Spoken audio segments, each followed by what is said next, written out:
idade e com plena lucidez.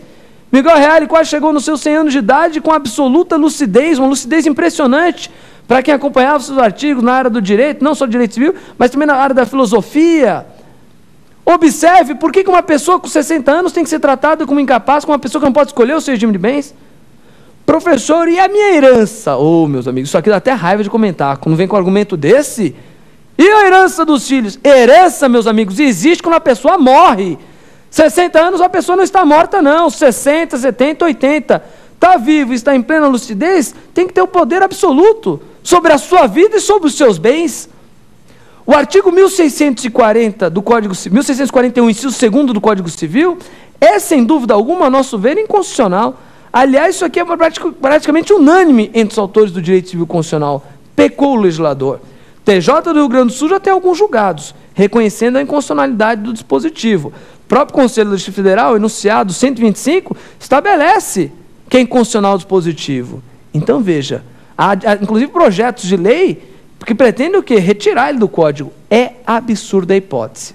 Mas você que está aí prestando exame de ordem, eventualmente colocou lá na tua prova, no enunciado da questão, de acordo com o Código Civil, aí você não tem o que fazer. De acordo com o Código Civil, você tem que responder que a pessoa que casa, tem a partir de 60 anos, está obrigada a se casar pelo regime da separação obrigatória. Infelizmente, você tem que dar a resposta de acordo com a letra da lei. Não está revogada no Código Civil, essa é a resposta que você dá. Embora seja um completo absurdo. Questão, inclusive, na minha opinião, absolutamente suscetível de recurso, de impugnação. E, por fim, a última hipótese de separação obrigatória é toda vez que a pessoa precisar casar, né, com um suprimento judicial da vontade. Exemplo, a pessoa tinha 16, 17 anos, queria se casar, precisava da autorização dos pais. Os pais não deram. Foi ao juiz, o juiz supriu a vontade, o juiz impõe o regime da separação obrigatória de bens. Mais um absurdo do nosso legislador do Código Civil de 2002, como se todo menor que se case no nosso país, toda pessoa que depende da autorização do juiz para casar, fosse um milionário, não é mesmo? Ainda há, não tanto quanto o Código Civil 16, mas ainda há um excessivo apego patrimonialista no Código Civil 2002. Vamos à próxima pergunta. Professor, eu tenho uma pergunta. Se uma pessoa casada pelo regime da comunhão parcial ganhar na loteria, ela vai ter que dividir o prêmio? Opa, pergunta aí, ó. Pauta do dia também em concursos e também no dia a dia das pessoas. Uma pessoa que está casada pelo regime da comunhão parcial, por exemplo, que é a regra, o regime mais comum, e ela ganhou um prêmio de loteria, ela tem que dividir esse prêmio? O que eu já escutei de besteira a respeito disso aqui, meus amigos, não é bolinho não, então tome cuidado. Muita gente faz confusão e ficam fazendo, olha, tem que ver se o bilhete ele foi adquirido onerosamente ou gratuito. Cuidado, não tem nada disso. Não importa se o bilhete foi adquirido gratuitamente ou não importa se o bilhete foi adquirido de forma onerosa. A pessoa comprou pelo bilhete para participar do sorteio. Tudo o que se ganha em sorteio, no regime da comunhão parcial de bens, ele se comunica. São os bens adquiridos, que o legislador faz menção, como bens adquiridos por fato eventual, por sorte, ok? Em razão da alha, né? A sorte está lançada, da de Jesus César, não é mesmo? Então, a sorte está lançada, ok? Alha jacta est. Vamos à nossa próxima pergunta. Professor, existe regime de bens entre concubinos? Opa, também interessantíssima pergunta, hein? Uma pessoa que não está vivendo nem uma união matrimonial, não está casada, nem está vivendo união estável, mas está numa relação concubinária. Cuidado. Concubinato, a partir da entrada em vigor do Código Civil 2002, não pode nunca ser confundido com a união estável. União estável, antigamente se falava, né, não, é o concubinato puro. Cuidado com essas expressões, hein? O concubinato puro, você que estudou na vigência do Código Civil 16, ou que ouviu as pessoas falando, ele é concubino e tal, cuidado com isso, você tem que saber separar as situações. O concubinato puro era o quê? É a atual união estável. Ou seja, uma pessoa que simplesmente resolve morar junto com outra, constitui uma família, independentemente de celebração de casamento.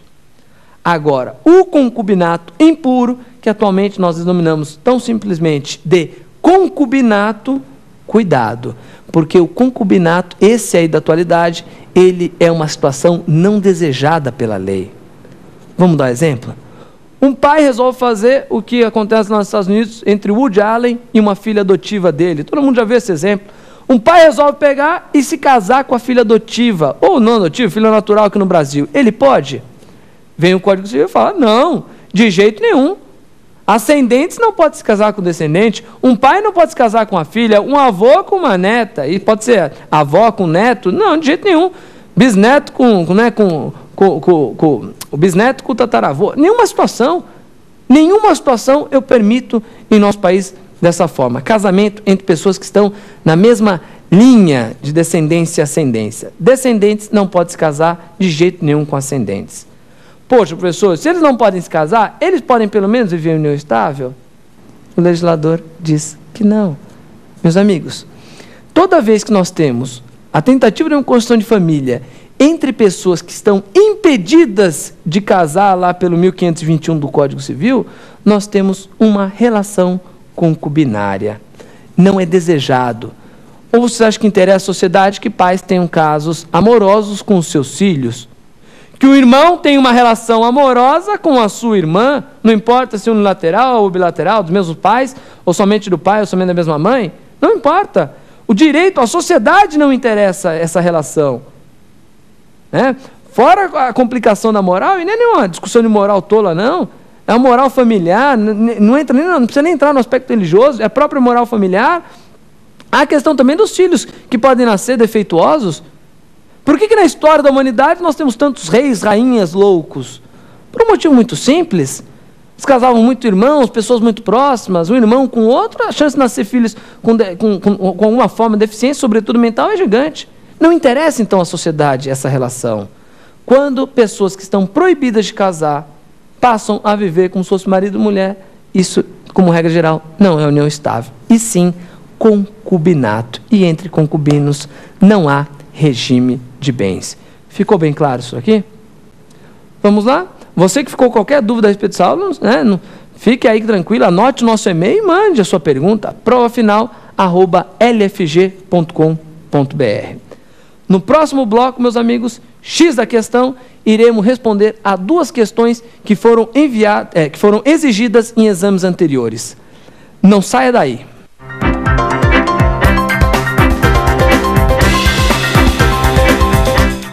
Nesse terceiro e último bloco, X da questão, iremos analisar duas questões que foram exigidas em exames anteriores. Vamos lá? Primeira questão indagava a respeito do regime de bens entre os cônjuges. Assinale a opção correta. Então veja, estava pedindo a opção correta. A alternativa A dizia o seguinte: a lei impõe ao maior de 60 anos o regime obrigatório da separação de bens. Olha aí, meus amigos, o que nós acabamos de comentar. Sim, é a hipótese prevista lá no nosso Código Civil, artigo 1641, inciso 2º, mas vejam, é uma hipótese, sem dúvida alguma, inconstitucional. Só que olha aquilo lá que eu disse para vocês. Se cair na prova de exame de ordem, simplesmente eles têm trabalhado muitas vezes com letra da lei. Então você segue exatamente o que está na letra da lei. Como a questão reproduziu um texto de lei polêmico, mas que ainda não foi revogado, era essa a alternativa correta. A alternativa A era efetivamente o X da questão. Mas vamos analisar mesmo assim as demais. B. O regime de bens começa a vigorar tão logo seja escolhido perante o oficial de registro de casamento. Opa, hein? Cuidado com isso aí, hein? Nós comentamos também a respeito disso lá no primeiro bloco do nosso programa. E nós vimos que o quê? Fazer o pacto antinupcial é um requisito para existência e validade. O pacto esse tem que ser feito em cartório de notas. Já começa por aí. Só que nós chamamos a atenção. Esse pacto antinupcial, ele efetivamente somente terá eficácia a partir do quê? Da celebração do casamento. Então não é a partir da opção, da escolha feita, que produz efeitos o pacto. É somente a partir do quê? Da celebração do casamento. A alternativa bola é a alternativa incorreta. Vamos à próxima? Alternativa C.